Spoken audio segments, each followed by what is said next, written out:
Hello, this is Jean-Philippe Courtois. Welcome to Positive Leadership Podcast, the podcast that helps you grow as an individual, as a leader, and eventually as a global citizen as well. Today, I have the pleasure of welcoming a truly visionary guest. He's a renowned technology journalist turned media executive who's led digital transformation at New Yorker and White and who steered the Atlantic, a 166 years old institution, into the future. Under his leadership, the Atlantic surpassed more than 1 million subscribers, returned profitability, proving that principled journalists can thrive in digital age. But what really strikes me about him is his deep commitment to trust and truth as well in media. He marries that with an innovator's mindset. And he's not just a media leader, by the way. He's also an avid marathoner who set an American record in a 50K race for his age group. He's even written a wonderful memoir about running and his father titled Running Ground. He believes in pushing limits, whether it's running faster with age or innovating in the industry, while keeping humanity at the core of what he does. Nicholas Thompson, Nick, if I may, very welcome Positive Leadership Podcast. So excited to have you on the show. That was a lovely introduction. Thank you, Jean-Philippe. I'm thrilled to be here. So Nick, I'd like to start, as I usually do with my guest, with a first question about your early life. You've written, obviously, a wonderful book, which I love, about your dad and how his journey influenced you, and even down to your shared love of running. Yeah. But beyond your dad, we'll come back to your dad later on, if you mind. You tell us more a bit about your family background. What about your mom, by the way, as well, that you talk a bit less about? And what kind of values did you inherit from them that kind of shape who you are today? Yeah, my mother is a incredibly strong, kind, generous woman. So my father left when I was 6 or 7 years old. My mother raised the three of us in Boston. She comes from a prominent political family. Her father was, at that time, Ronald Reagan's chief arms negotiator. Her grandmother had been the first female congresswoman in New York City. So she comes from this wonderful line. And she married my father, who had huge political aspirations. And when they met, he was returning from Oxford as a Rhodes Scholar. And his career didn't pan out the way he wanted. They had us three lovely children, and then he left. So she's a very generous, kind, sweet, smart. She's volunteered at the church for 30 years. She has, 30 godchildren, right? My memory of her when I was just a little kid is her carrying all the suitcases and making sure that everything was set up and in line for us and extremely protective of us. And we needed that because my father was a tornado, right? He comes out, leaves the family, comes out of the closet, and then starts just filing lawsuits. It's financial mayhem, it's political mayhem, it's social mayhem. And my mother wanted, he calls the school and says, I'm going to be kidnapped by his, rogue boyfriend who has just killed my sister's cat, right? He's like this, there's a lot going on. My mother is like, you know what? My children are going to be all right. I'm going to protect them. They're going to read books. They're going to study hard. They're going to do well. They're going to have good values. They're going to, marry kind people. They're going to treat other people with respect. They're going to have good Christian values. And that was her mission. Does it mean that it was kind of a yin and yang between your dad and your mom? Calmness on one hand and tornado on the other hand as well? Yeah, I think that's exactly right. I mean, even he was aware of that. He wrote me this wonderful, revealing letter when I turned 21, in which he thanked my mother for, countering some of the chaos that he had brought upon us children. What are the values you think are inherited from your mom? Because I think we'll come back to the values as well you inherited from your dad. Yeah, I think, it's a little hard to disentangle, a little hard to know what you get from your friends, what you get from your school, what you get from anything. But I do think that there's certain values that I have, probably a kind of a patriotism and love for America that comes from my mother and from my mother's side of the family.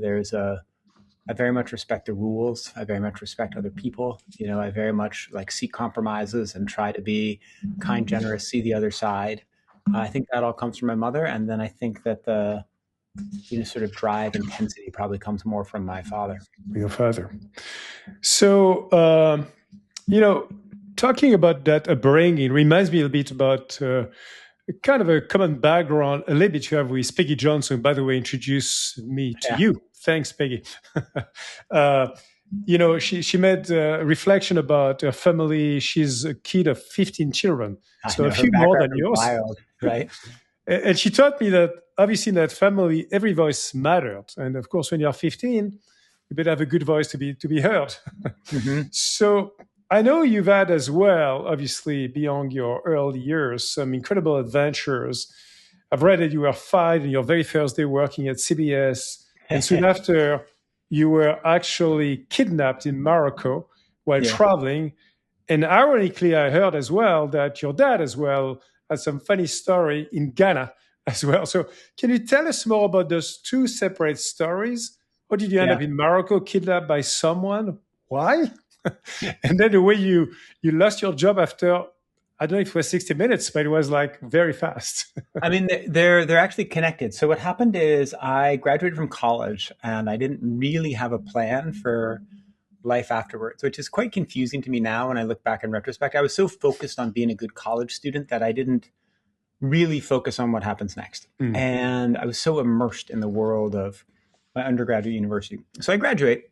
And then what should I do? So I go and I go play guitar, and I'm playing guitar in New Hampshire. But I also go down to DC and I'm engaged in political life, and I meet someone who's a producer at 60 Minutes, someone I'd met before.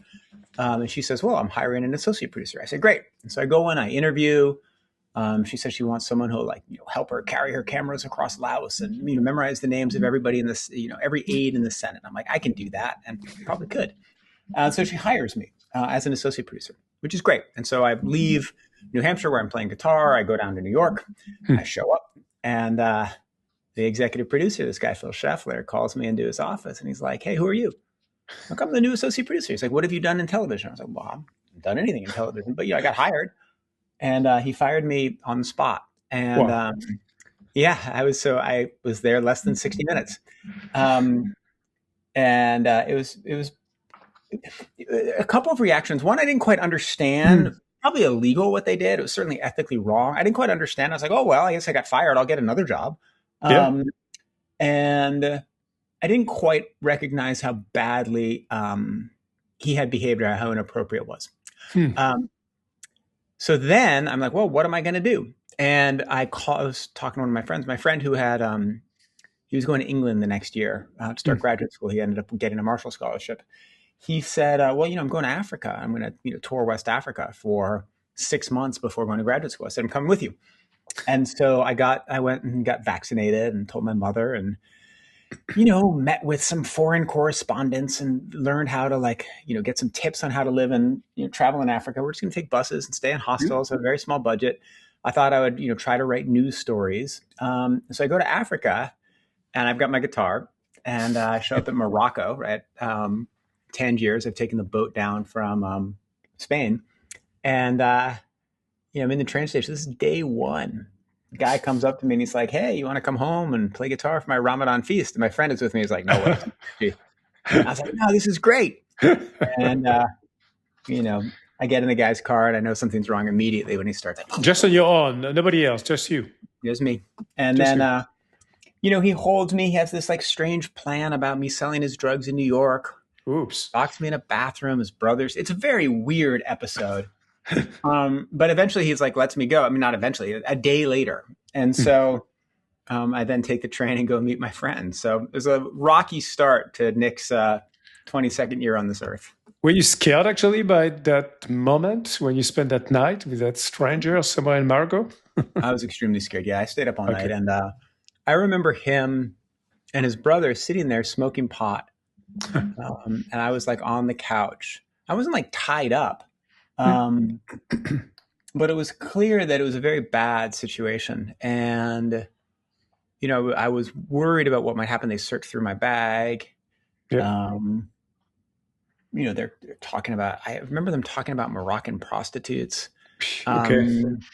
I don't know, I don't quite remember what the context was. They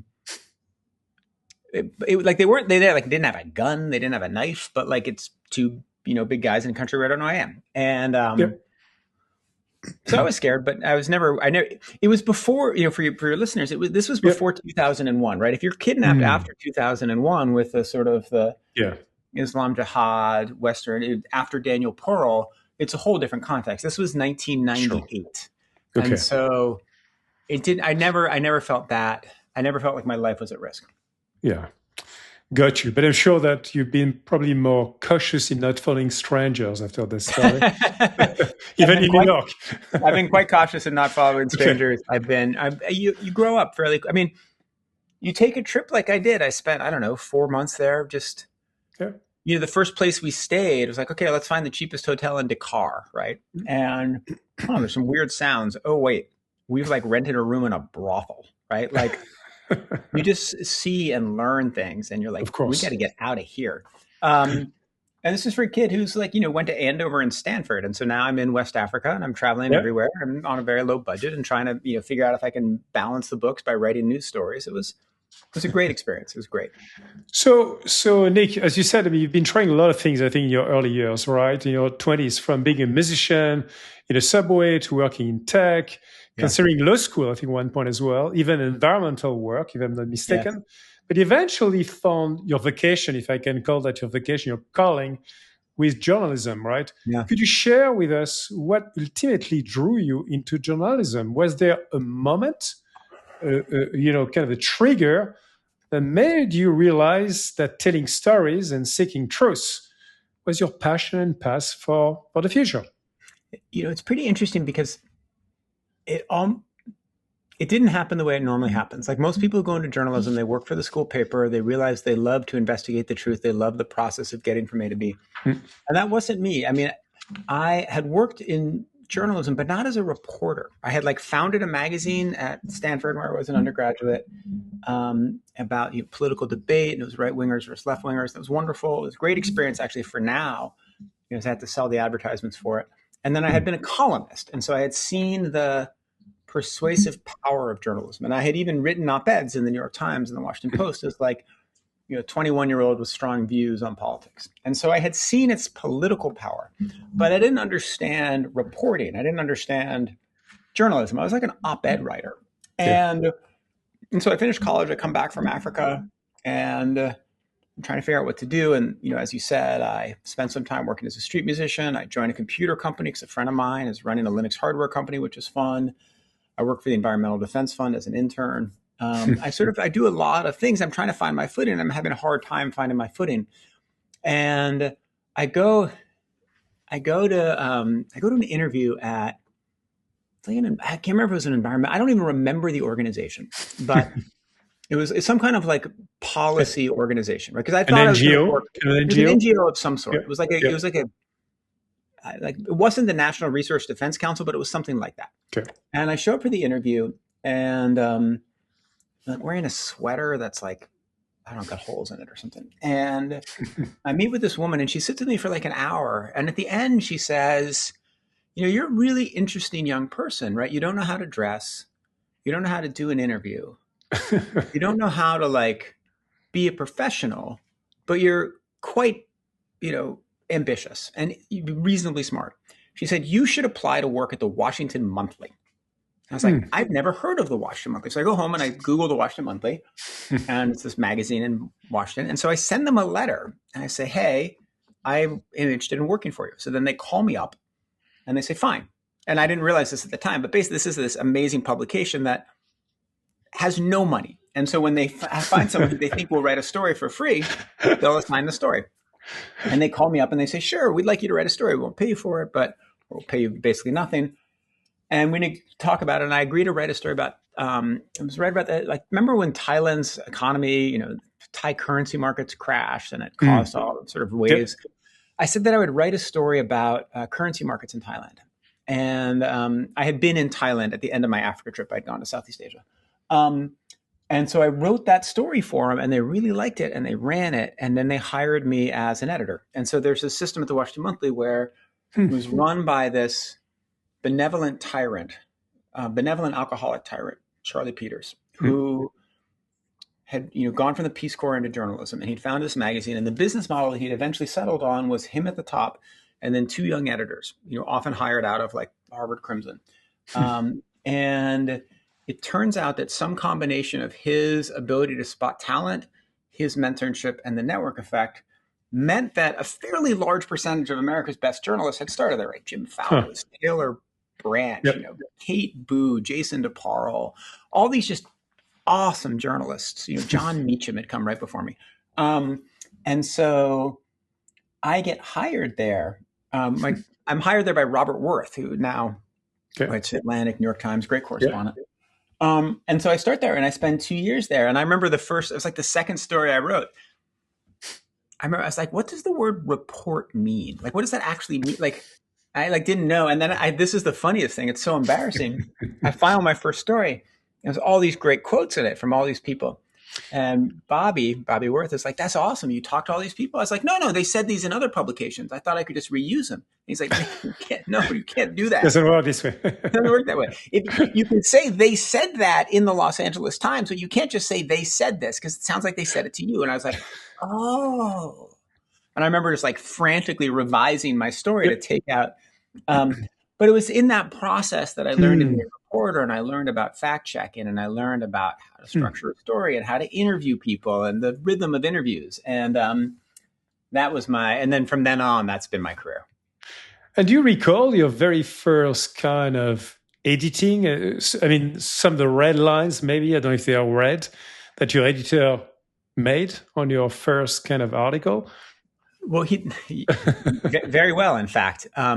He didn't edit he didn't use red lines. So what he did is this. I file it. It would have been my second article. And I don't remember what he said about the Thai currency story, but I send in the story about gambling.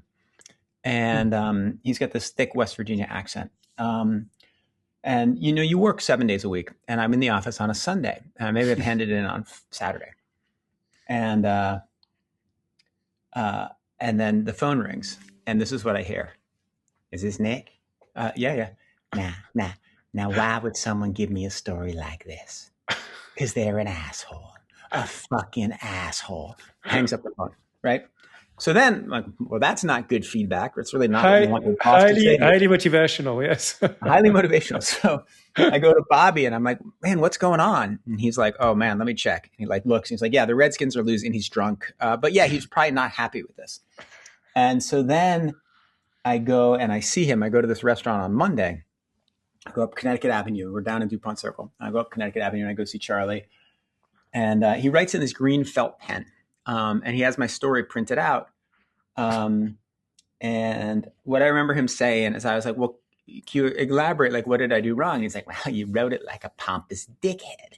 And then I remember he showed me, I'm not going to get it exactly right, but there was a program in Georgia where they used lottery receipts to help finance like educational grants for poor people. It was called the HOPE program. And at the beginning of the piece, I was very anti-gambling. And so I had called it the ironically named HOPE program. And it upset Charlie because he's like, okay, fine. Gambling is bad. Be a moralist. But this money is going to a good place. What's wrong with you? Why are you such a dick to call it ironically named? Just call it the HOPE program. And he wasn't wrong. And so I went back through the piece, and it's actually a very useful exercise for the kind of journalism I do now, which is, you may not like gambling, Nick, right? You may think it's wrong, but you don't need to shove that down the readers' throats. In fact, it's not relevant.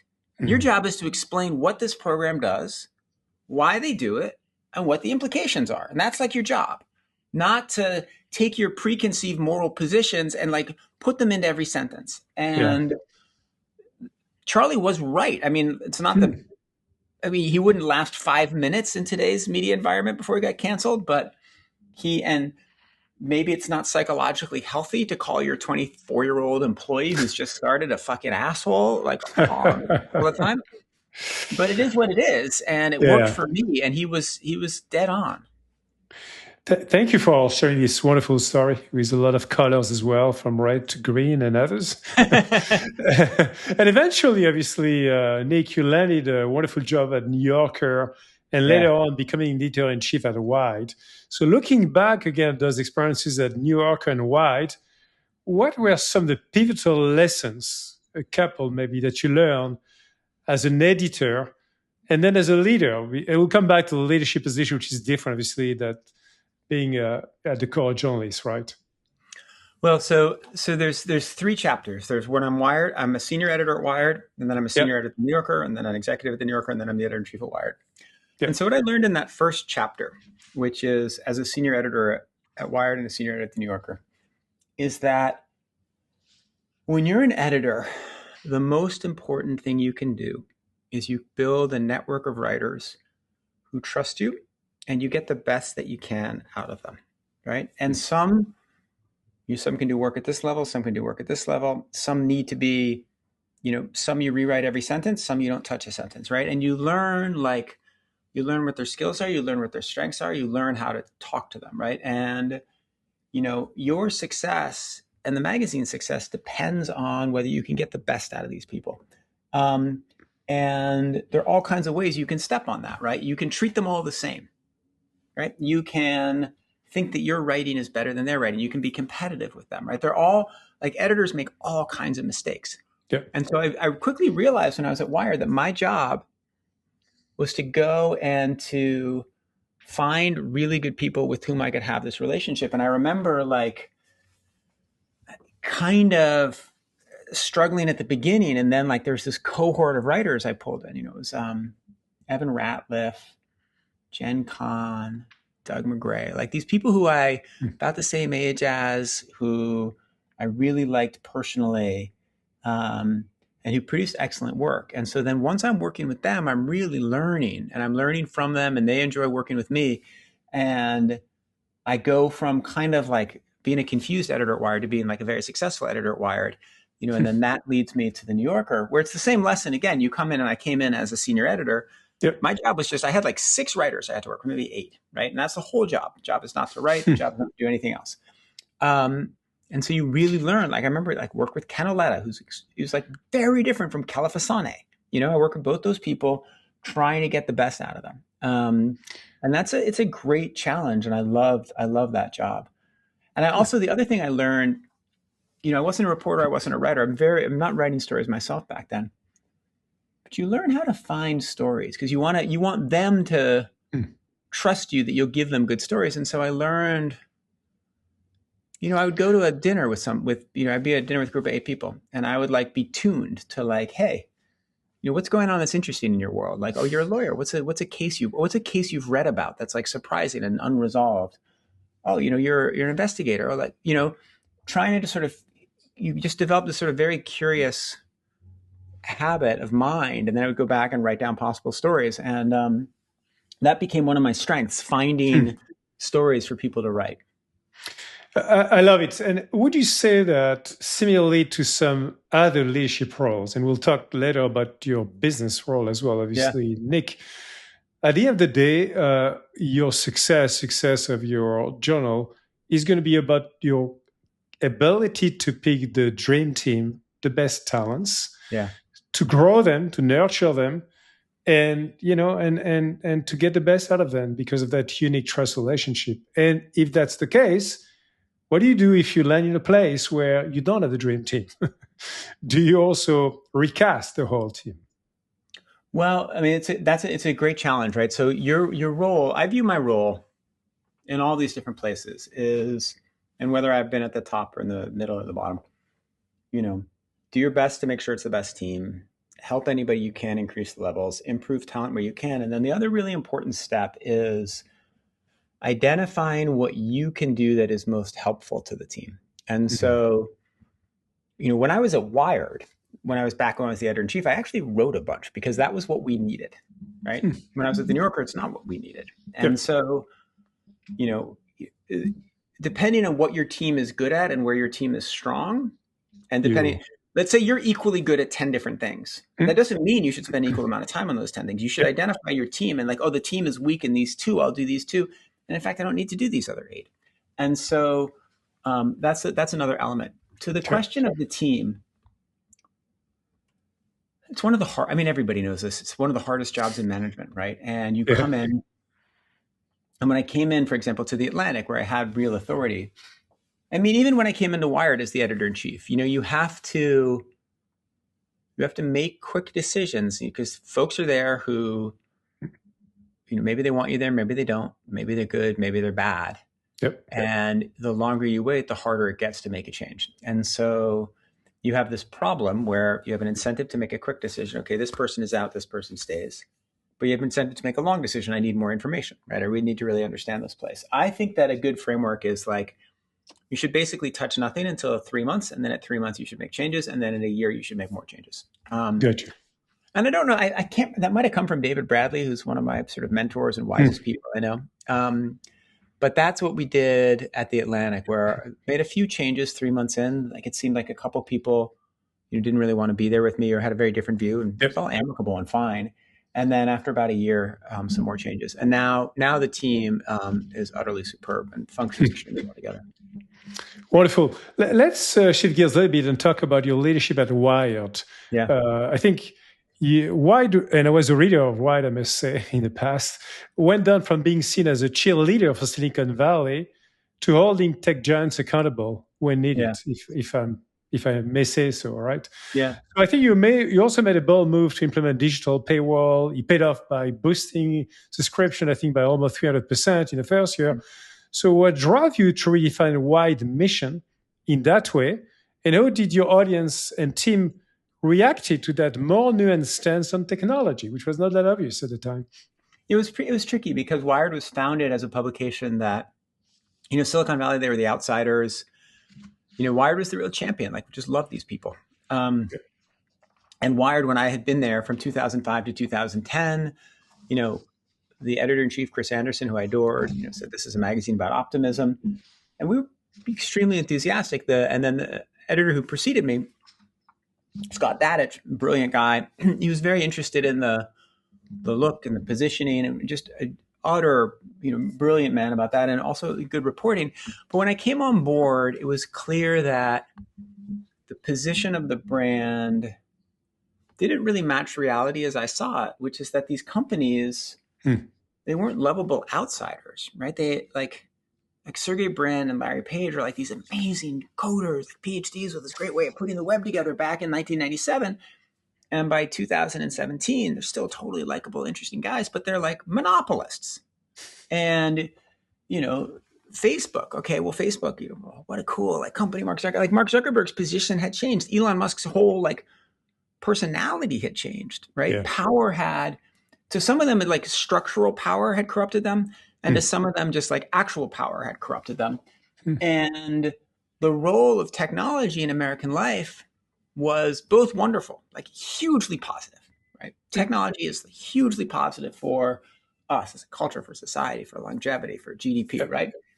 But not unambiguously positive. And so I viewed my role at Wired as understand the tech better than everybody else. Hire people who want to take the devices apart and read the terms of service, right? Hire people who want to understand the algorithm deeply. Hire people who are interested in how exactly do you put a blockchain together? And then write, enthusiastically, but also sometimes critically and take things apart. And so I tried to model that on my reporting. I wrote some big stories myself, kind of people I hired. And then to your question of how the audience reacted, to some of our audience, it was quite jarring, and they viewed it like Elon, for example, who was a Wired subscriber, was furious, right? He viewed the role of Wired as a cheerleader. And, there were some people, some of the early founders of Wired they were mixed, but some were critical and some were supportive, right? So that was tricky.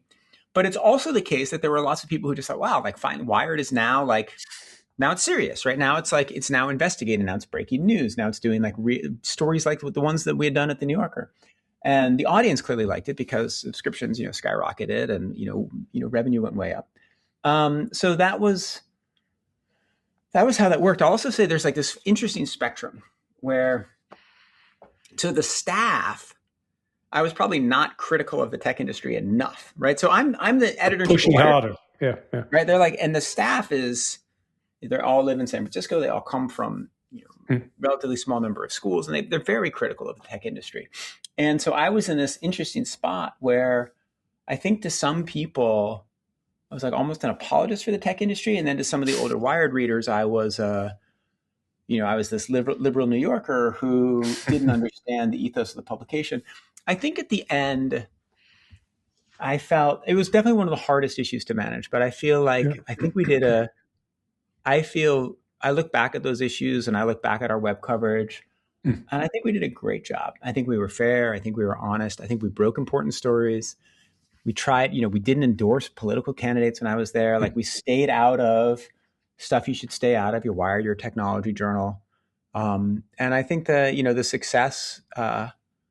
the success of the magazine, reflects that. But that, you've asked a question that was a lot of sleepless nights thinking about that. Right. And And, yeah.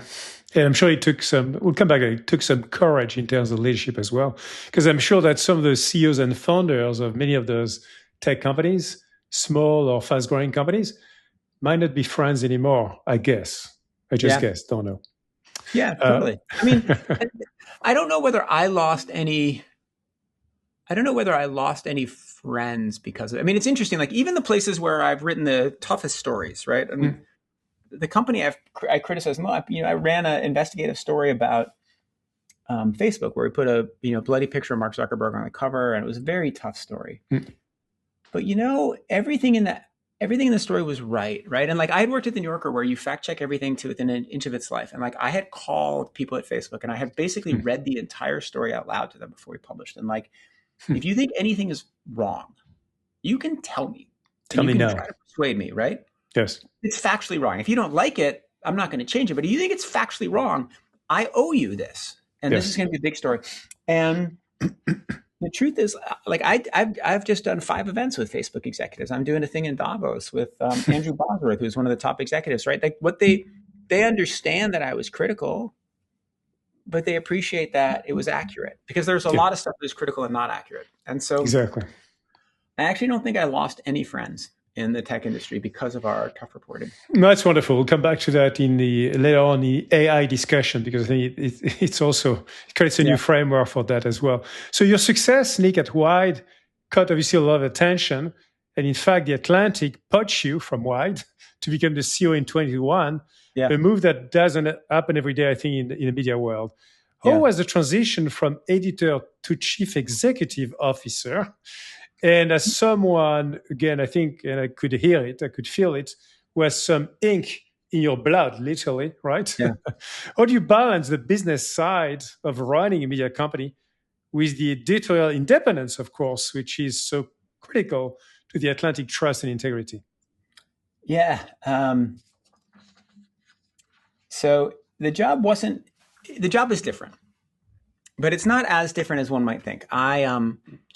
When I was at the New Yorker, I had been an editor, but then I had gone and I had run the website. And so I had managed the product and engineering team. I had done our replatforming. I had worked with McKinsey to develop the paywall rules, right? So I had a lot of business experience there. And then at Wired, I'd worked incredibly closely with the advertisers. I dealt with the building the affiliate model. I had access to the P&L. So there was a lot of stuff that I knew from those jobs that came over to the Atlantic job. Now, running an entire executive team, presenting to a board, selling ads directly. Those are things I hadn't done before. So there's some new things, but it's not quite as new as one might think. The editorial independence, that was what everybody thought. It's kind of, I worry too, like, my God, am I going to want to get in the middle of our reporting? Am I going to, what if I have a good idea for a story? And we just made a rule very early on that I would have nothing to do with it. Nothing, not even 1%, and that we kind of ran the test. I was given an incredible scoop, an incredible scoop that came to me because of my previous reporting when I was we couldn't run it at the Atlantic, and ended up winning a Pulitzer Prize for, I think it was a Pulitzer, maybe it was a Loeb Award, but for another publication. And it's just the way it works. And so, and the funny thing is it's never bothered me. I don't wake up in the middle of the night thinking, my God, how are we going to cover Maduro? It just doesn't, that's just vanished. It'll be interesting. What I wonder, if I ever go back, I don't know what I'm going to do next. I'll be here for a while, but whatever I do next, if I go back into a news job, will I still have those chops? I don't know. But I literally it was almost like I just went cold turkey. I don't assign stories. I don't know what we're going to publish. I have no You idea. don't. You just don't. That's pretty incredible. Yeah. So clearly, you've evolved, as you just said, Nick, in terms of the role. And I think we could agree we are now in what we many people call a post-truth era, with misinformation everywhere. Yeah. A while ago, I was on this show, Paul Polman, you may know or not, is a former CEO of Unilever, Yeah. and he talked about the way that we need to rebuild trust in institutions, especially now. Whether in business or media, you need to start restoring trust and truth in society. And as a leader of a major journalistic institution, you face this head on every day. So, what do you see as the Atlantic core responsibility in an age of misinformation and cynicism?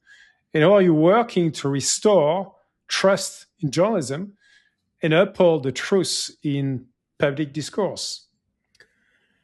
It's very hard. I mean, so we're entering an era where no one's going to know what's real and what's not real, right? Like there's a very brief window right now where it's possible to create fake videos, but it's reasonably hard. And soon it will be infinitely easy. And you'll have no idea, what's real or what's not real. And you'll see it right now. You can see a video online and you can kind of parse it apart and you can figure out what's true and what's not. Right. That will be gone fairly soon, right? Yeah. And you'll have no idea whether you're talking to a real human or whether you're talking to just an AI created voice. Yeah. And that's going to be a very strange transition. And clearly what the Atlantic needs to do is to maintain its position as created by humans and wholly trusted. And we need to, we fact check extremely vigorously. We fight very hard to protect our brand. But we have to maintain that trust, and it won't be easy. Like we could get something wrong. We could say something's real that's not real, right? There are good publications that got tricked by this fake AI character who sent in stories and like pretended to be a real person. Like there are going to be traps out there all the time. And then not only that, we have people, there's this conservative commentator, Dinesh D'Souza, and every 6 months or so, he shares a fake Atlantic headline on Twitter and it goes viral, right? And it shows something that conservatives might think that a liberal publication would share, even though we're not really that liberal, but whatever. And we have to deal with that, and we have to say, hey, please don't share that stuff. It's wrong. And to his credit, he does take it down. But there's going to be ever more of that, of more stuff circulating online, of fake images that we have to deal with. So we have to maintain our trust. We have to maintain our brand. And then, at the same time, and this relates to that, they're like very powerful people who don't think it's in their interest for there to be an independent media and who recognize publications that are strong. And so they try to break it down, right? And you can see J.D. Vance trying to sort of gin up anger at the media, both because he genuinely is frustrated with some of the media's coverage, some of it rightly so, much of it wrongly so, and because he doesn't want there to be an alternative power source, an information source. Like the government would like to be able to just tell you, here are the facts and not be challenged. That's it. And so you have these very powerful forces, Elon, J.D. Vance, trying to break down the media. And so what you can't do is you can't like have that turn your soul dark and like fight them. You just have to like soldier. I mean, this is a little bit like what my mother taught me. You just have to keep going through and like publish the most accurate stories you can and try to check all your instincts. Like that lesson I learned, I told you about from Charlie Peters about the Georgia story, right? You have to like check your assumptions, make sure that every bias that you're just presenting the news as best you can. And so those are mostly editorial issues and things for the editorial side to deal with, but that's what I hope for our brand. And then my job is to set up like the business model and the incentive structure so that we have the best chance of surviving if we publish only the highest quality, deepest reported, best written journalists that we can. And so that's my role. And this is a very challenging line, I guess, to keep, right? And to keep working every day, to keep working on every day. Yeah. I like us to dig down a bit more on AI, because I know you are an avid user of AI, both for running, by the way, but also for working in, I think, many parts of your life, so like I do as well, obviously, my bias after 40 years in tech. So I'd love to understand the way, Nick, you approach technology and AI in particular. It's number one in the Atlantic. Because on the one hand, what are the opportunities do you see for AI to strengthen journalism, which I think can happen? And on the other hand, what are some of the biggest challenges that you started to mention that are almost vital for your business? Yeah. So on the advantages, I do think it's like the greatest tool ever for journalism, right? And I remember, I told you a few minutes ago about how when I was an editor at the New Yorker or Wired, I'd go around looking for stories, right? And I would ask people like, hey, what's the most, your ability to use AI to sort through data sets, to sort through masses of information, to help me find something that's interesting. This is the kind of story I want to write. Please build me a research report. So it can be great at finding stories. It can be great at helping you understanding things. It can be great at kind of every step of the writing and editing process. Shouldn't use it to write the sentences, but as a thought partner, kind of as an always on call editor. It's a great tool. And I certainly used it that way with my book, right? And my human editors were far better, but aren't available 24 hours a day. And so I would use it. A friend of mine described the way you use AI is the way you use a backboard when you're training for tennis, just constantly playing with and learning, improving with. And so it's great. It's amazing. It's an incredible tool. And it's an amazing tool, as you know, and everybody listening knows, for certain organizational functions. Of course you should do level 1 customer service with AI, right? We're trying to clean up all our old with AI, right? Obviously. Okay. So that's all good. Then there's a sort of a medium term risk, which is does it break the distribution mechanisms you have right now for journalism? And so right now, the plurality of our readers coming through Google. What happens when Gemini and Google are no longer sending people to the outer web? They're just absorbing and answering the queries, right? You can see that. You can see total search queries in many publications going down. Okay, so how do you prepare for that? How do you prepare for this new algorithmic age? How do you prepare for a world in which people will increasingly rely on agents to go and summarize the news for them? And maybe someone will have an agent who they power through a voice box, and the agent, they say to the agent, hey, tell me the 15 most important news stories today. Right. And then how do you monetize that? So how do you want the Atlantic to be part of that? Okay. So figuring out the business model there. So that's a near term problem for us. And then there's kind of a long term problem, which is what happens if the whole web disappears, right? Not only is Google not sending out links, but what happens when some kid in Macedonia can figure out how to scrape the Atlantic's archives from the Wayback Machine or whatever, the Internet Archive, and then create a fake Atlantic, give it a different name, create writing, and just sort of create information that competes with us. Or what if there's nothing on the web? So, and then also what happens if it's not just agents, it's physical AI devices, and we kind of move beyond the text-based internet, right? What if actually no one reads 5 years from now because all we're doing is talking to these little Johnny Ive necklaces? And so, that's a hard problem, which I can't see. Anyway, so what do I do business strategy-wise? For bucket A, as much as possible, try to get our team to use the right tools to improve processes and go faster. I try to, journalists are very wary of AI for good reason. Our jobs are under threat from AI. But try to get the Atlantic to use it as well as any other news organization. Just on this bucket, to stop 1 second, are you also orchestrating fleet of agents on top of your own, basically, editors and writers? No. You're not? Okay. We're not yet. And we don't have, we have not, I'm not sold enough on the agentic web to think that's something I want to do. And certainly not in 2025, maybe mid 2026.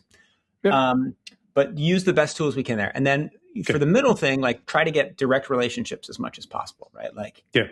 One of the funny things we did last year is we increased the number of print issues. Why? Well, partly because print, you just mail the issue to someone through the United States Postal Service, right? We work really hard to get people in newsletters. We work really hard to get people in the app. We work really hard we just put out a book. We're trying to get direct relationships so that AI is not in the middle. And then we try to plan and we try to see what's coming and then figure out. So, I remember when I was at the New Yorker, right? Do you want to bet on video? Do you want to bet on audio? Do you want to bet half on both? And we kind of put all our chips in audio, and it was a good bet. Now it's okay, so now with AI coming, where do you want to put your chips, right? Do you think that, will AI change so much of the reading experience that you should go all in audio? What's it going to do to virtual reality? Should we be dealing with sort of gated ecosystems? And so there's a whole series of interesting questions that come from it that we have to make choices on. Yeah. So if I continue to peel the onion, Nick, on this issue, because I think it's quite fascinating to understand the evolving role of AI in the media business. Yeah. I recently had another guest. I think that you know Navrina Singh, the co-founder of Credo Sure. AI, on my Yeah, yeah. podcast. And as you know well, I mean, she underscored that AI will inevitably mirror the values of its creators. Yeah. And ultimately, she's calling, obviously, for leaders everywhere to help build what she calls an infrastructure of trust around AI. So, what is the infrastructure of trust that you are building as a CEO of the Atlantic? Well, I mean, I do think that one of the things, it's a really interesting business opportunity for us. So our hope is that we can create the most trustworthy and accurate and beautifully written pool of information. And there should be value of that. Like if AI models train on it, they should marginally incorporate our values, which I think is probably good for the world. But I do think there's a business model, and we probably, we're not going to make as much money as the Wall Street Journal, which publishes tons of stories. But if we're really trusted, you can imagine a couple business models. You can imagine a model where we license that data, right? And we license our new data, and we license it maybe to a small number of AI models. And then maybe one AI model is like powered partly by the Atlantic, right? And it's whatever AI model we think best captures our values or incorporates our values and we have the best deal with. And then you can also imagine a world where we take our tools that we use for verifying information and maybe we build out a product that allows others to verify information. And that would be a great business, particularly if you can sell it into places which really value truthful information, like hedge funds, right? Yes. Where there's like market moving, knowing whether, did Ronald Reagan National Airport actually just blow up? Because if it did, we're going to short a bunch of stocks. And if it didn't, we're not, right? And like, can you verify this deep fake? It's a super interesting business model. And so we're looking at all of that. But the key thing right now is like, we believe that if we publish trusted, verified, sourced information, there'll be a business model in the AI world. So this is something you're going to explore more? Yeah, absolutely. So talking about that, I know that it's public information, so I can talk about it. You recently announced a deal with OpenAI, right? Yeah. So, which is obviously is a big player. On one hand, I would say this deal is very pragmatic and future-oriented. On the other hand, I could say, or maybe your writer could say, or your readers could say, what's original and what will be original in terms of writing will be AI's made, right? So how do you reconcile, Nick, the Atlantic's mission, protecting truths and nuance, with the risk of losing your authentic voice, maybe? At a higher level, because I know you and I had a quick chat on that, how would you frame the opportunity for real AI for good, which goes far beyond that OpenAI deal, obviously? Yeah, so the OpenAI deal, was quite controversial. And if you look in our archives, you'll see that we, in fact, proving the independence of the editorial side and the business side, wrote multiple articles denouncing both me and denouncing the deal. But it was, in my view, 100% the right decision and has been, vindicated many times over. And so the logic behind the deal was the AI companies came and they scraped our sites and they violated our terms of service. And maybe they violated copyright law. Probably they did, but the courts will have their say on that. But certainly what they did was unethical, potentially illegal. And they took all our data and there was no getting it back, right? So then you look at that and you can either just say, you know what I'm going to do? I'm going to stamp my feet and I'm going to be really pouty and maybe that will be good. Or what you can do is you can say, okay, here's this situation as it is. Let's try to figure out everything we can to stop them from scraping additional data. Initially, we'll watch that text and now Cloudflare blocking. And let's go to them and let's say, hey, there needs to be a fair exchange of value, both for what you did and for what you're doing. So you can either pay us in money. You can build a product like the old web that has a fair exchange of value where there's information going in and links going out. Right? And, we went to all of the AI companies. And if you don't, then we'll sue you. And so we've joined a lawsuit against Cohere. There may be more lawsuits to come. And with OpenAI, we made a deal where they pay us and where we also have some influence over their creation of a new AI search engine. And so there's a fair exchange of value, right? And you can imagine that if the deal terms were different, we might have sued them like the New York Times. The New York Times tried to negotiate a deal, couldn't come to a deal, and so sued them. We tried to negotiate and we got a deal, so we didn't sue them. And so we have a deal that I think is quite advantageous to us. provides real compensation. Now there are other AI companies like so Anthropic, they scraped our site and they have done no compensation, no deal. So, who knows what happens with that next, but like that's a Yep. complicated relationship. It is. So far, so good, and you're pleased with that move that you did, and It you, was you're going clearly to. the right move. I mean, the only Yep. thing I wish is that like I had done it a little bit sooner and done the deal for longer, because the price of, Mm, back when we negotiated this deal, which is the spring of 2023, the mm, value that the AI companies put on, data for training was quite high. And now yes. that they have confidence in synthetic data, the market price has Yeah. gone down. It's gone And down. so Yes. I couldn't have anticipated that. I didn't know that, but Yeah. if I could do it again, I would have like signed a deal with everybody within like, I mean, my staff, like they might have come in and executed me, but like I would have Sure. like, because there's a moment of extreme tension for understandable reasons. But I think we missed a bunch of Yeah. opportunities for deals that would have been valuable. Now, the real goal though is not like, I mentioned a couple parts of that OpenAI deal. There's money, Yeah. which is valuable, but it's short term. And then there's ideally helping them design a search product. And that's where Mm, the thing that matters, right, is not that like we get cash infusions or like we won lawsuits and we get paid. yeah. Yeah. That's not the goal, right? I mean, it's nice to have money because you hire more journalists and do more good things. Mm, The goal is to try to reach a stable equilibrium where the AI companies are giving back as much as they're taking in a way that creates a healthy ecosystem, which is better for them, because if all of journalism goes out of business, yes. they're in trouble too because they have less good data. So like there was a stable equilibrium with Google, right? They, Mm, read the whole internet, they inputted our links, and then yeah. people clicked on the links. They made money selling ads against the links, and then people click Yeah. on the links and come to the web. And like that's great. And like Yeah. we need to figure out The that new old economics. model Yeah. doesn't match perfectly. Yeah, the unit economics of this. And so there Yeah. has to be a way. And so that's where I put a lot of my time and effort. There has to be a way to get to that. And the AI companies, so Google and Mm, Microsoft, like and Facebook, back when the old iteration of the internet was invented, they got to these stable equilibriums where it was fair, right? And mm, Facebook built Facebook Instant and paid people, and then they had external links. The AI companies all think they're like taking us to nirvana, right? They all think that they're going to like create infinite wealth and we're going to yes. reach AGI.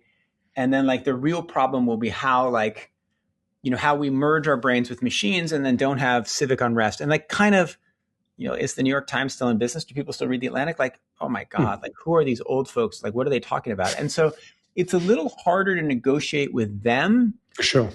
right? When somebody thinks the rapture is coming, it's like harder to negotiate a deal. Yeah. Lovely. Well, lovely. I don't know. We'll see later.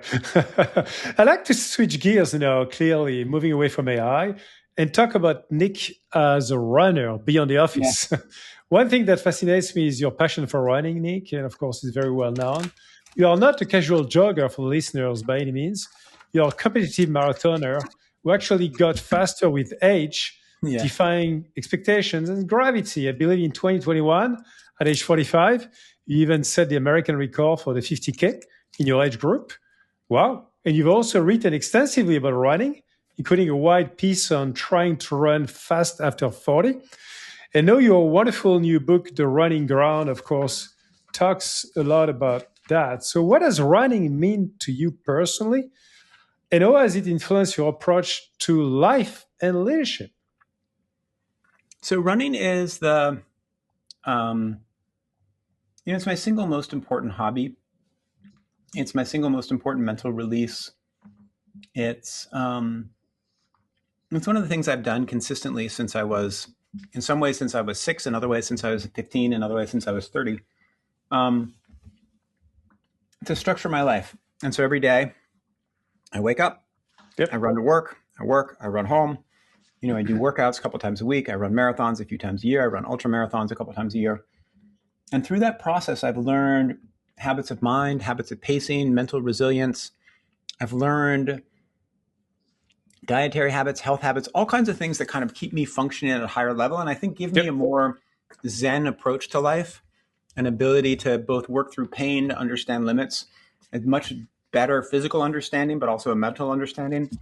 And so I view running, and it's not like only running could have given me this or only running can give other people this, but there are ways that running has just made me a more observant, more thoughtful, more dedicated, more disciplined person that have been quite useful to my life. It can also create habits of mine that are useful, like useless. It's probably made me more selfish. It's made me waste time. I've missed things that are important. Like, I don't know, I miss work events where you have like real social connection all the time because I never go out in the evenings. I'm always running early in the morning. So there are trade-offs, but it's unquestionably been one of the most important structural forces in my life.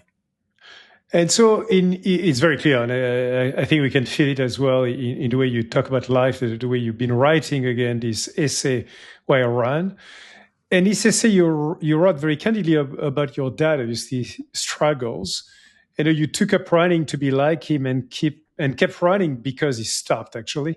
Yeah. So there's a particularly moving scene where you describe around your 40th birthday, where your dad publicly warned you that all men's lives fall apart at this age, reflecting on his own life, I understand, and you resolved not to let that happen to you. Yeah. Can you tell us more about that story? Yeah. And what you learned deeply from it? Yeah. So my dad, we talked about it a little bit early on, but my dad at this point, so when I was 40 years old, my dad was 73. And his life had not lived up to what he had thought he was going to, I have his old letters. The man thought he was going to be president of the United States, right? He was a Rhodes Scholar. The Stanford provost had said he was the best student since Herbert Hoover. John F. Kennedy had said he was going to get to the White House before him. And his life hadn't quite worked out that way. All right. And by the time he was in his 70s, he was bankrupt. He's an expat. He's living in Southeast Asia. He's dealing with alcoholism. He's dealing with sexual addiction. He's running something like a brothel. It's kind of a very complicated, messy life, but amazing guy, loving to me. And I turned 40, and he puts this note on my Facebook page, like public note, right? And I have 70,000 followers there or something at the time. And he's like, hey, Nick, happy birthday, right? Things are going well for you. You have great kids, great wife, happy job. You should know that all men's lives fall apart at 40, right? And, his life, that's when he divorced my mother and come out of the closet. His father had started really struggling with alcohol and professional anxiety then. And, 40 is a hard age because you're still taking care of your kids. You can't use youth as an excuse if your life hasn't you don't have the professional aspirations that you wanted to hit. You probably have sick parents and your own body's starting to break down, right? And so in some ways it's a great age, but in other ways it's a really hard age because you have pressure from people younger than you, pressure older than you, pressure from the side. And, my dad's view was that it's at that age that men crack. Many of them get divorced. They can't handle aging, right? And my father dealt with aging and the frustration of his body breaking down by, dating ever increasingly younger men, right? Totally 22-year-olds in the Philippines, totally inappropriate. And people he just met on manjammer.com or whatever website he's on, right? Not the folks he should have been dating. Yeah. And so he puts that on my website. On Facebook. I'm like, Dad, send me a text message. But what it made me think about, why his life had come undone like this and what had happened to him. And, I'm very similar to him in a lot of ways. And part of my realization was that he had just either he'd let his discipline slip or he'd never quite had it. And, I decided that I have to be very focused to not let that happen. And part of that, though not all of it, but a part of it was running, right? Where he had when he'd been running, his life had been more disciplined and contained. He had a little centripetal force in his life. And when he stopped, he didn't have it. And so, part of my resolution to not become my father was to keep running. Well, so in a way, that post on Facebook was a big kicker for you in your life. It was a real reset. I read it a lot. I think he may have deleted it when I went to fact check the book. Really? I couldn't find it online. Yeah. There's actually something deeply moving in how you describe recognizing generational patterns, Nick. Your grandfather's scandal as well. We didn't discuss that, I think, yet. Your father's breakdown that you talked about, and then consciously choosing a very different path. Reminds me actually of a very powerful idea shared by a French journalist called Natasha Calestrémé, who I had on this show, who's an author who blends science, spirituality, even shamanic traditions to help people heal emotional wounds. So, one of our protocols helps people release inherited trauma to identify and cut the thread of a parent, of an ancestral unresolved pain. So it doesn't silently shape their own lives, which happens to many people, it turns out. So it struck me that running seems to be your own therapeutic protocol, beyond, of course, this very healthy habit you have every day. A way maybe of processing pain, reclaiming identity, and healing across generations. Do you see actually running as a kind of emotional release, or just that ritual and discipline, daily discipline for you that you just talked about? It's definitely the latter. I think it's probably the former. The other element of running that's so important is that it's a sport that I had started because of my father, right? And I had watched him run a marathon, and he had taken me on runs when I was 6 or 7. And I have very strong memories of watching him run. And then when I was in my teenage years, in my 20s, I would run with him.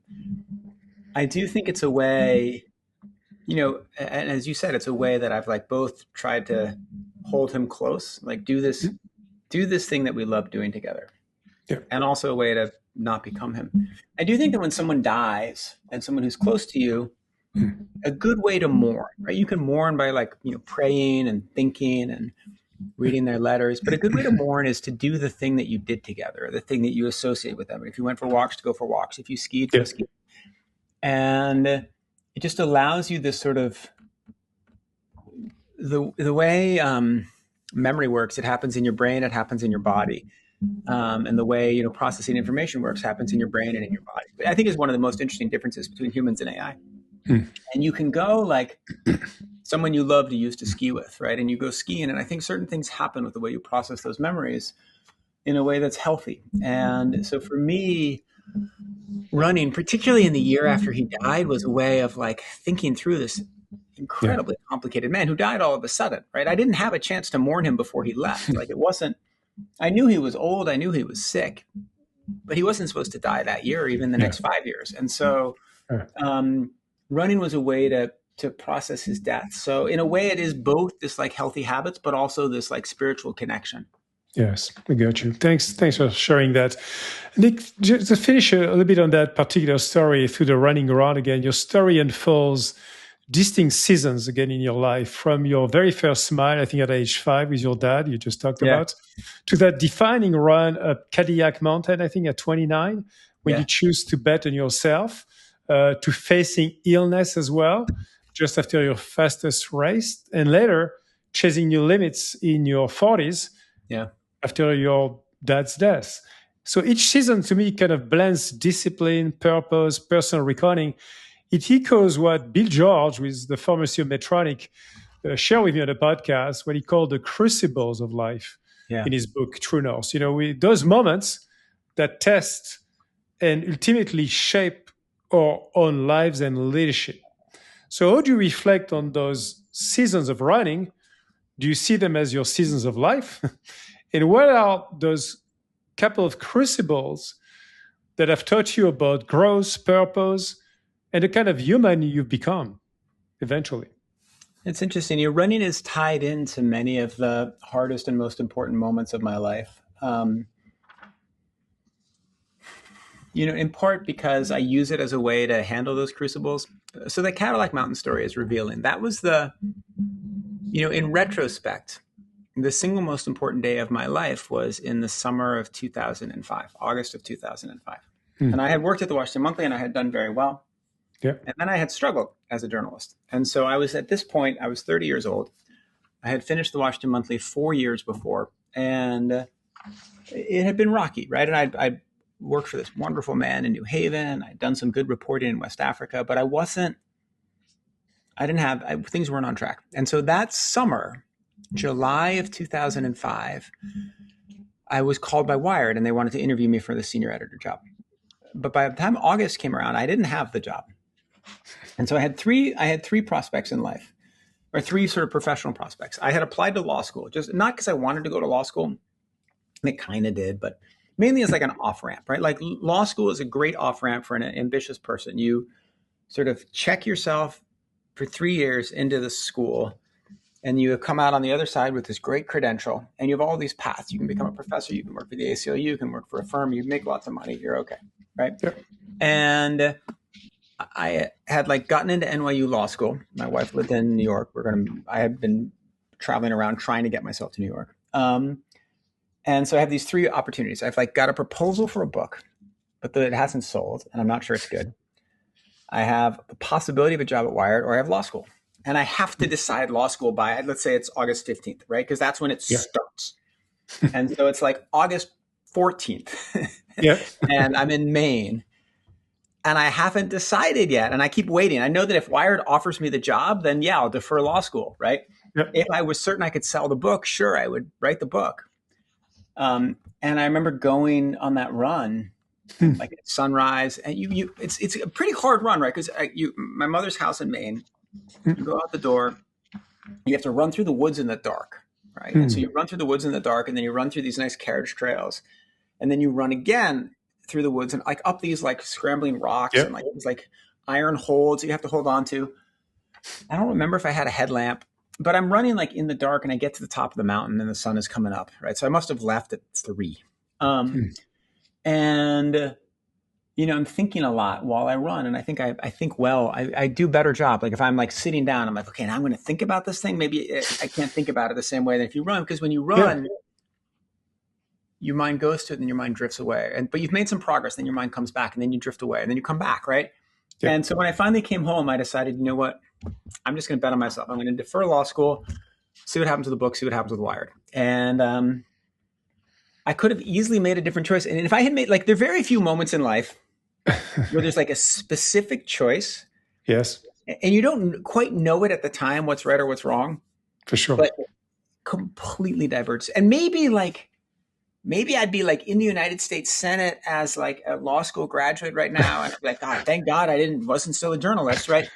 But looking at it now, 20 years later, thank God, right? Thank God I made that choice. And then it worked out. I got the Wired job. I sold the book. I wrote the book. It turned out well. Like everything worked out. Everything from that moment on worked out pretty well. So would you say that you've made most of your most critical life decisions when running, actually? I don't when think you think so. about it? Some. I remember I wrote the speech for my wife for our wedding while running in my head. In your head? Wow, that's pretty hard. Yeah. Without any AI, embedded AI on you, just talking to yourself? I just remember like the structure came to me, and then I came home and wrote it down. I think some of them, but other hard life choices I've made sitting, talking, but running's always part of it, in part because if I have something important going on, the other day, so last Thursday, we had an all hands, and I had to talk for a long time. And I had to figure out how to present some complicated things. And one of the ways I prepared is I went running, and I just rehearsed it in my head while I ran. So I do use it as a way to process hard stuff all the time. Yes, got you. So now, Nick, let's enter into the very last section of the podcast. It's all about leadership, positive leadership, and the kind of future you are shaping today and for tomorrow. Again, in this show, I had the pleasure to welcome a few years ago Daniel Goleman, who wrote this book, obviously, on emotional intelligence. I'm sure you know Daniel as well. And of course, he emphasized, a lot that empathy and trust are what make a leader someone we actually like and follow. And for what I've seen, you foster a culture of trust for sure and excellence in your organization by empowering your team. I mean, the way you talk about your team people, the way you let them do stuff is very clear to me. How would you describe your leadership style at the Atlantic? And what kind of culture are you trying to build in a newsroom and a broader organization that has led the Atlantic to that wonderful success? Yeah. So in my executive team, so there's 10 people who report to me. Yeah. What I want people who are team players, who don't demand, individual acclaim, who aren't sort of out there for turf, who work well with each other, ferociously smart, and who are better at what they do than I am at that thing. And like my CFO better be better at finance than I am, right? And our publisher better be better at selling ads than I am. And They are, right? And, our communications head is better at communication strategy than I am. And so, I work very closely with all of them, but I also give them a ton of independence, right? And they can make their own decisions, right? And they know like when to come to me if there's a tiebreak or there's a hard decision. And sometimes they can just make a decision and inform me, but I'm not in their way, right? And there's a lot of independence. Next level down, I try to get to know everybody, but you can't know everybody, and you can know everybody's names and you can know some of their strengths and you can do check-ins with them every 2 weeks. But, and again, with them, I don't know enough to be able to demand as much. And so I'm just here trying to like listen, be helpful, convey strategy as best I can in these skip levels. Beyond that, right, you can know people's names and you can have like social relationships, but it's tricky in an organization. Like you can't have strong evaluations of 150 people. Sure. So what I try to do is try to convey the values, right? So they're values of the organization. Like we care about force of ideas, spirit of generosity, sense of belonging, right? We want people to be smart, to feel like they're welcomed and to feel like they treat each other well. I care a ton about like energy and velocity. I like people who want to win, right? If you like, you don't all like, not everybody has to win. Like you could enter a marathon and like, not really care and like just want to finish, right? And that's great, right? And it's great for a marathon, right? But that's not the attitude to bring to the Atlantic. Like I want people who show up every day wanting to win. And it's not true of everybody, but it's true of a lot of people. And I try to hire people with, there's this wonderful phrase, I think it was Dario Amodei told me, and it was like, talent density matters more than talent mass, right? Meaning like, it's better to have like 3 10s than 4 9s, right? And so it makes all difference. Yeah. It's kind of amazing, right? Because you would think 4 9s, well, that's 36. It's better than 3 10s. That's 30, but it's not. And so trying to get to the culture to the point where like everybody is, generous, smart, excellent, and like working really hard. And we're not there. Like there's still changes to make, people to hire, people to mentor, people to bring up, people who should be moving to different roles. So that's the goal. And then my leadership style, I try to be very open and try to be very available. I don't know whether I fully succeed. I think there's still some people who are scared to come in my office, but I try to like, if the door is open, come in, right? I like the strategic plan is right there in sticky notes, right? Come on in and I'll show you the strategic plan. I'll talk through everything with you. I try to model good behavior. I try to model certain kinds of ethics. I try to model ways of treating people. And then you hope that there's a combination of like direct messaging. This is what we're doing. This is where the strategy is, right? Like these are our goals. Like we just set 2 big goals, right? These are the goals. Everybody try to go, right? And it's a combination of setting big goals, setting the strategy, and then modeling behavior. And that's the way I do it. And then I try to like, I know that I didn't grow up in a management culture. I didn't like grow up where I was reading books. And so I also like try to, like there's only one book on my desk right now. Which one is it? It's Scaling People by Claire Hughes Johnson. And she was the COO of Stripe. And it has a lot of really smart analysis. I just went through my annual reviews and so, okay, what do you do when you like really are trying to get more out of someone? Okay, what do you do if you're doing this? How do you have this kind of conversation? And so I'm trying to learn all of that and try to like, we're growing fast, right? Like the Atlantic is growing fast. So the organization gets more and more complicated. We're not like tech growing fast, but we're media growing fast. And so I'm trying to get better at that stuff. No, thanks, Nick. So very clear in terms of the way you kind of shed that CEO role in terms of setting the vision, picking the talents, the 10s and the 9s, but mostly the 10s, but also certainly some shared values. But it's also, in my experience, also about kind of building and shaping a kind of a worldview, right? Particularly as a media, more than anybody else, I guess. And I know the Atlantic has a strong tradition of engaging with the big issues, climate change, social justice, the future of democracy, and so on, with often a perspective of improving society. And again, back to the example I share of another guest, Paul Pullman, in a previous show, he urged leaders to adopt what he called a net positive approach, which was the name of his book as well, to give more to the world than they take. which is very similar to the concept of the givers and the takers, this book that you may know as well. So, Nick, can media organizations like the Atlantic aim to be net positive by addressing societal challenges like climate change, threat to democracy? And do you feel a real stability on your shoulders as a media CEO, and not just to report on those issues, but to lead on some of them in some ways? Well, okay, so this is hard. This is very hard. Net positive, yes, right? And like, that's why I do this job, right? I think that the Atlantic, like, we were literally founded by a group of people who were having conversations about how to prevent an American Civil War, right? Like, Frederick Douglass wrote for the early Atlantic. Ralph Waldo Emerson was at that table. Like, this publication was created for a social purpose. It has served that social purpose. Some ups and downs, but mostly since 1857. And that is an incredible legacy to have, and it's a burden to bear. And I don't want to be the guy who screws it up. So that's one thing. And so I certainly think it can fulfill that mission.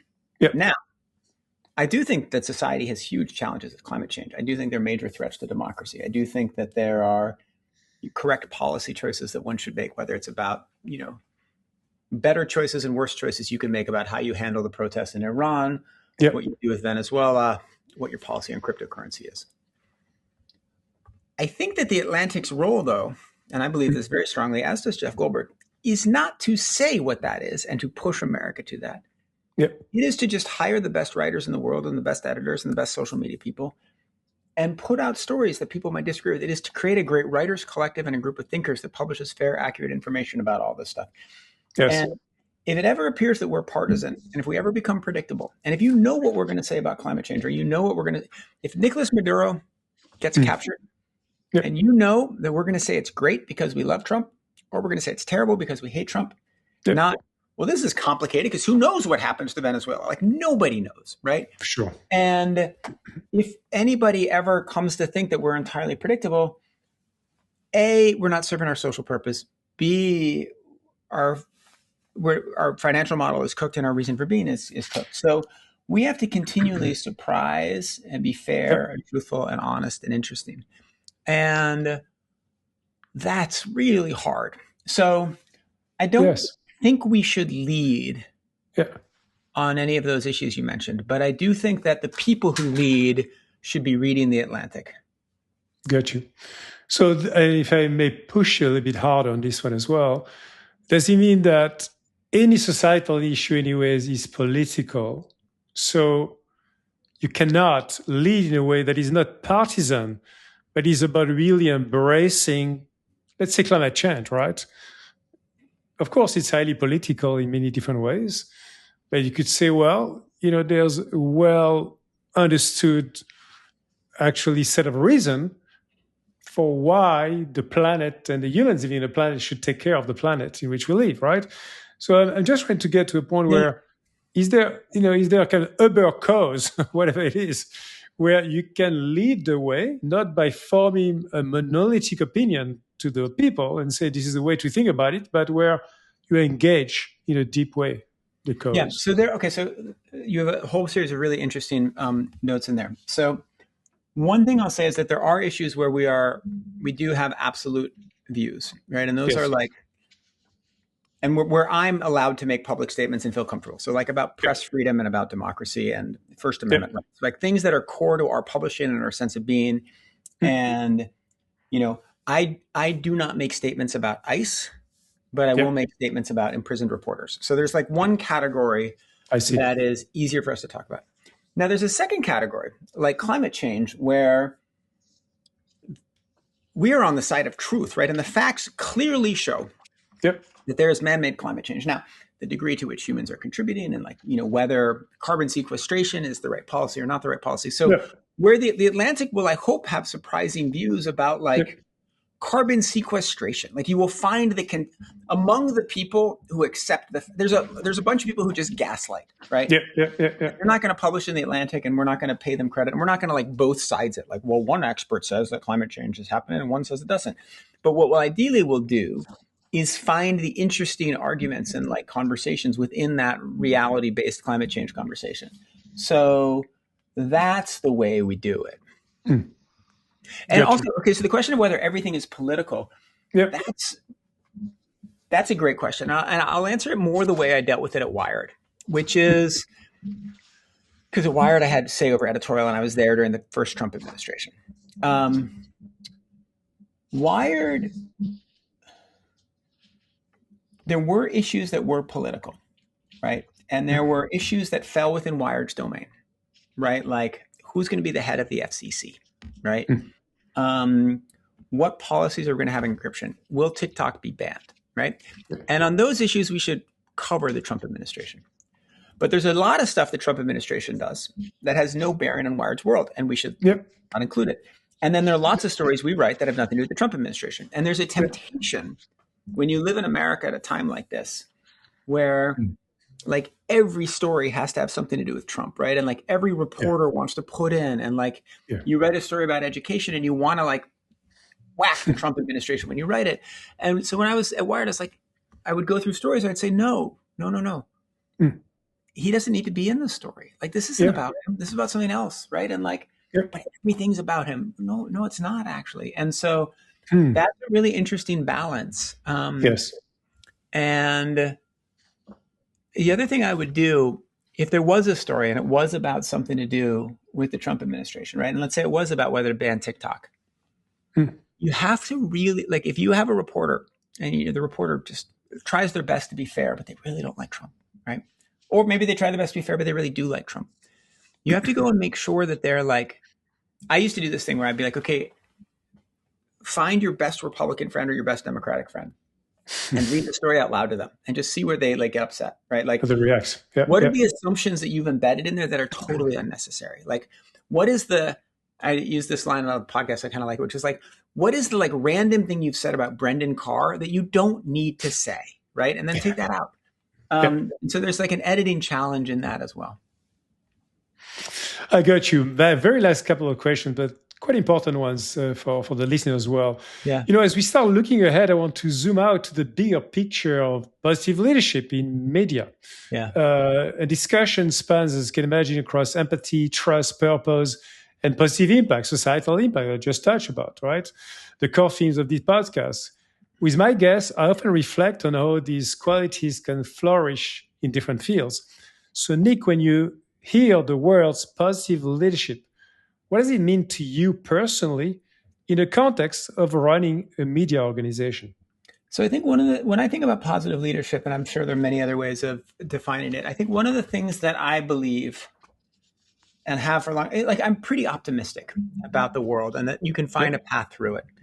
And, you know, I felt this way at Wired. Maybe it was sort of coded into me when I was at Wired, but that, you know, not only is the world likely to be, there are ups and downs and there are things that I hate that are happening in the world right now.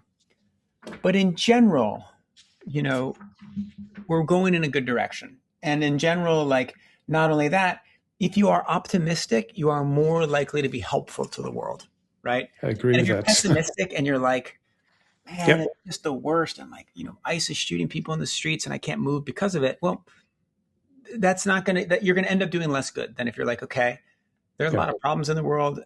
You know, AI is like a big problem, but like, I'm going to try to understand. I'm going to be curious about it. I'm very curious about what's coming and I'm very interested in it. And I generally believe that if you have an optimistic attitude, you can do more good. 100% agree with you, Nick. So next question is really about what is your core purpose or what is called, you know, your personal mission that drives you each day? And as that personal mission evolve over time. So if you had to say a few words about my personal mission is, what would that be?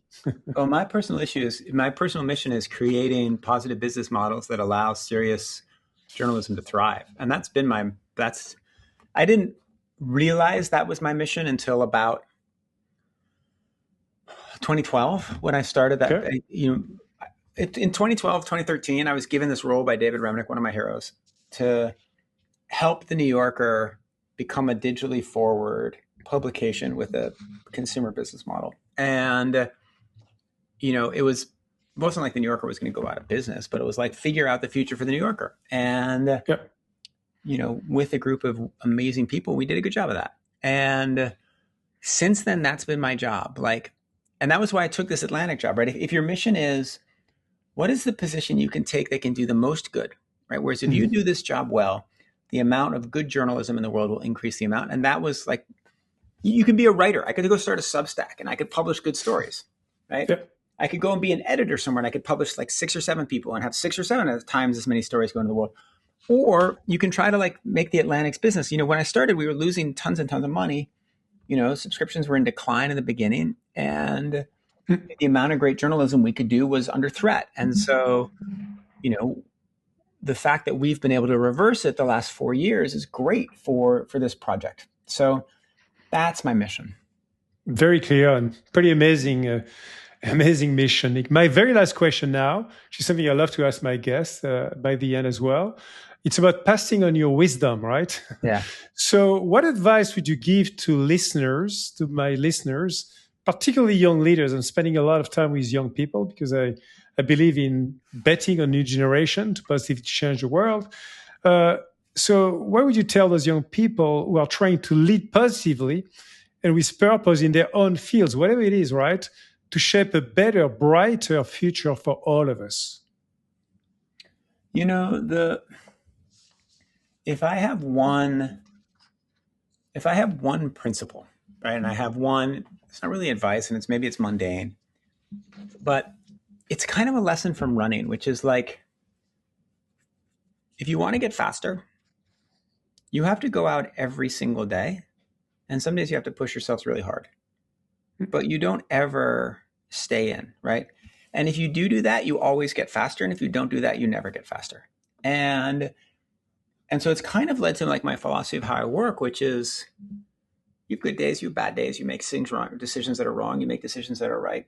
But you just kind of are always like, sort of each day, each week, each hour, you're figuring out, okay, so I'm going to try to like, a lot of things I'm trying to do. I'm going to try to figure out like, what is the best thing I can do and move it forward. And, oh, whoops, screwed that up. Okay, well now let me try the next thing. Whoops, screwed that up. Okay, we'll try this thing, right? Like, and you just, it's this kind of continued, it's almost like stoicism, right? But you keep going out there. And that's my main bit of advice. And I try to say it to my kids, like, you identify the things you love and the things you want to do and the things that are important, and you just keep trying, right? And if you you don't sit and wallow and look at your phone, or you don't you get all depressed and, you don't take a day off because like you need to maybe you do if you need to refresh, but I generally don't. Like, you just keep going, and you just keep do it every day, whether it's sunny or rainy. Basically, keep running and driving your passions one day at a time. Yeah, that's what I believe. All the time. And it's interesting because, like, at some point you have to stop. I don't know. I'll deal with that. I hope not for a little while. Thank you so much, Nick. It's been a wonderful, enlightening, you have amazing questions. High energy conversation. I can tell you, I got so much positive energy through the screen from Riverside. Oh, amazing. And for all of the listeners, please, if you love the episode, leave a rating. 5 stars always welcome, obviously. And subscribe to the Positive Leadership Podcast. And again, a wonderful, amazing discussion. Nick, thanks so much for joining me for our 90 minutes altogether, which is a big, not a marathon, but quite a long time. It's a half marathon. Thank you for bringing me on. Thank you to introducing me to your readers, your listeners. I'm thrilled to be here. Thanks so much. Cheers.